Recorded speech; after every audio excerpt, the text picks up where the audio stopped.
ফেনীতে দুই কিশোরীর বিরুদ্ধে কবুতর ও মুরগি চুরির অভিযোগ এনে তাদের মায়েদের নাকে খত দিতে বাধ্য করা সেই বিএনপি নেতার দলীয় পদ স্থগিত করা হয়েছে। বিব্রত করে ভিডিও হু হু করে সামাজিক মাধ্যমে ছড়িয়ে পড়লে ক্ষুব্ধ প্রতিক্রিয়া জানান নেটিজেনরা।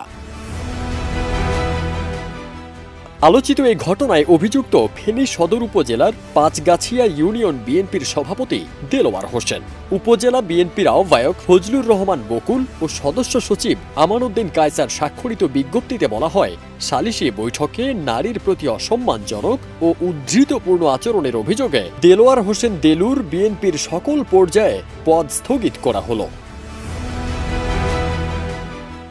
সম্প্রতি স্থানীয় জাহাঙ্গীরের বাড়ি থেকে দুই কিশোরের বিরুদ্ধে কবুতর ও মুরগি চুরির অভিযোগ উঠলে বিষয়টি নিয়ে ১ মে রাতে সালিশি বৈঠকের আয়োজন করেন ভুক্তভোগী জাহাঙ্গীর। সালিশের বিচারক পাঁচগাছিয়া ইউনিয়নের সাবেক চেয়ারম্যান ও বিএনপির সভাপতি দেলোয়ার হোসেন দেলু। এ বৈঠকে অভিযুক্ত কিশোরদের মারধর করে পুলিশে দেওয়ার পরিকল্পনার কথা শুনে এলাকা থেকে তারা পালিয়ে যায়। তাদের না পেয়ে দুই কিশোরের মায়েদের ডেকে সবার সামনে নানাভাবে হেনস্থা করে নাকে খত দেওয়ান বিএনপি নেতা দেলু চেয়ারম্যান।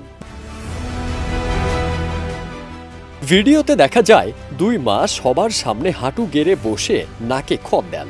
এমন ঘটনায় দুই মা ও তাদের পরিবার অপমানিত বোধ করেন, সামাজিকভাবে হেয় প্রতিপন্ন হন। কিন্তু আদেশদাতা বিএনপি নেতা হওয়ায় তখন কেউ কিছু বলার সাহস করেননি। ১ মিনিট ৫৪ সেকেন্ডের অসামাজিক এই দৃশ্যের ভিডিও মুহূর্তেই সামাজিক মাধ্যমে ভাইরাল হয়। এরপরই দেশব্যাপী নিন্দার ঝড় ওঠে। মায়েদের হেনস্থা করায় বিচার চেয়েছেন তাদের সন্তানেরা। এমন অমানবিক ঘটনা তাদের মায়ের সঙ্গে ঘটায় তারা প্রশাসনের কাছে বিচার চেয়েছে।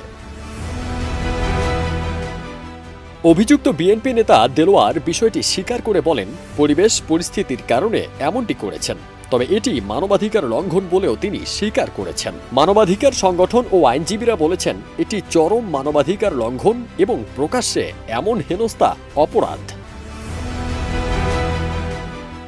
ফেনীর পুলিশ সুপার বলেন, লিখিত অভিযোগ পেলে আইনগত ব্যবস্থা নেওয়া হবে। ফারদিন সানি, দেশ রূপান্তর।